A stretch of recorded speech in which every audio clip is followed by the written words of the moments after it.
তো জিপিএ আমার অনেক ভালো লাগতেছে, যেন ভাষায় প্রকাশ করতে পারবো না। আমার মেয়ের এই সাফল্যের জন্য আমার কাছে খুবই আমি আনন্দিত। এই যে আসলে অনেক কষ্টের ছিল, কারণ আমি অনেক দূরে থাকি, ড্যামরা থেকে মেয়েকে বেলি রুট বিগর্নেসে লেখাপড়া করানো, এটা আসলে স্কুলের ম্যাডামরাও বলে আপনি এত দূরের থেকে কিভাবে মেয়েদেরকে নিয়ে আসেন।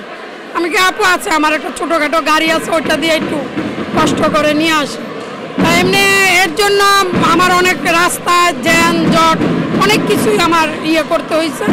তারপরও তো সন্তানের জন্য আসতেই হয়, এটা ভালো কিছু মাদের, এটা না হলে তার মা হওয়া যাবে না, এটাই যে মেন। তা এখন আর ওই কষ্টটা আমার নেই, যেমন এই ভালো রেজাল্ট কষ্ট করেছি, সেই কষ্টটা আমি এখন মনে আমার কাছে। আপনি আপনার সন্তানকে ভবিষ্যতে কি হিসেবে দেখতে চান? আমি আমার সন্তানকে ভবিষ্যতে তাকে ডাক্তার হিসাবে দেখতে চাচ্ছি, আর আমার সন্তান লেখাপড়া করবে, আমি ডক্টর হিসাবে আমার সন্তানকে একটু দেখে যেতে চাই। আপনারা সবাই